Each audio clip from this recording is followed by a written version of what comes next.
Francine Bay, bonjour. Bonjour.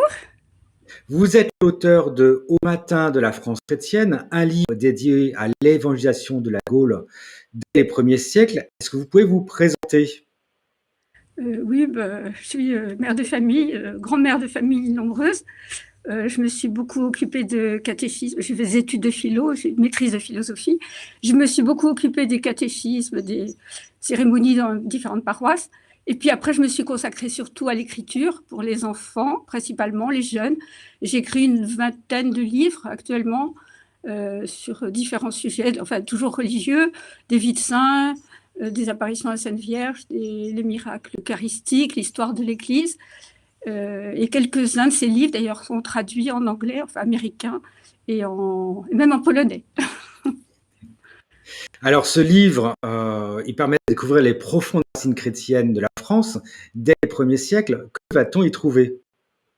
Oui, j'ai eu à cœur de présenter ces premiers apôtres de la Gaule, parce que vous savez, quand vous interrogez les gens sur les premiers chrétiens, les premiers, on vous dit souvent, ça commence à Lyon, Sainte-Blandine, Saint-Potin, et finalement, ça, ils sont morts martyrs en 177, mais pendant les 2 premiers siècles, il y a quand même eu des apôtres, des vrais apôtres, faisant partie des 72 disciples de Jésus, qui sont venus envoyés par Saint-Pierre ou ses successeurs immédiats pour évangéliser la Gaule.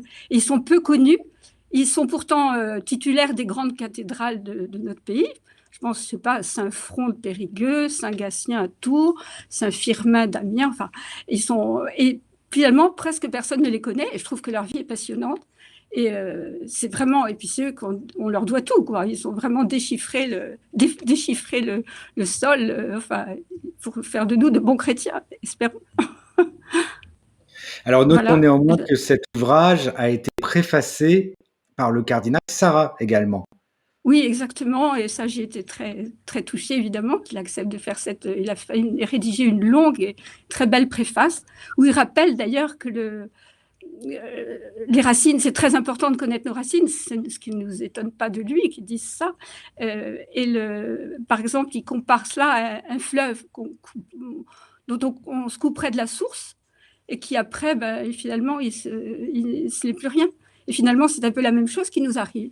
On connaît Saint-Martin, Sainte-Geneviève, Saint-Potin, voilà, mais tous ceux avant qui sont arrivés et à qui nous devons tout, qui sont les fondateurs des premiers diocèses de la Gaule, et puis la Provence, évidemment. L'arrivée de cette fameuse barque en Provence avec Sainte-Marie-Madeleine, Saint-Lazare, qui est devenu le premier évêque de Marseille. Enfin, c'est absolument passionnant. Puis on a des preuves maintenant archéologiques, enfin, beaucoup de choses, beaucoup de témoignages très intéressants. Alors justement, vous parlez de sources, vous parlez de preuves. Comment avez-vous travaillé cet ouvrage qui est illustré, qui est fouillé, qui est détaillé? Quelles sont vos méthodes? Comme tout le monde, enfin, je pense par d'abord les bons textes, enfin les écrits. Je me suis beaucoup servi des bollandistes, qui sont des savants qui sont vraiment spécialisés dans les vies des saints. Et puis aussi maintenant, on a accès quand même à tous les livres, même très anciens. Donc c'est facile. Autrement, le livre aussi de Migne, bien sûr, du père Fayon, qui s'est beaucoup intéressé à la Provence et l'évangélisation de la Provence. Et puis après, maintenant, justement, des découvertes archéologiques encore récentes, puisqu'à Saint-Maximin à Sainte-Baume, récemment, des archéologues ont fait des travaux très intéressants. Et puis aussi le médecin légiste, qui est assez connu maintenant, parce il donne un visage à des personnages célèbres. Il est un peu connu maintenant pour cette raison.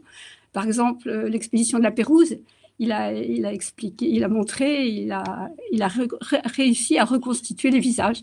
Et voilà, un peu, c'est ce qui se passe aussi, ce qu'il a fait pour Sainte-Marie-Madeleine.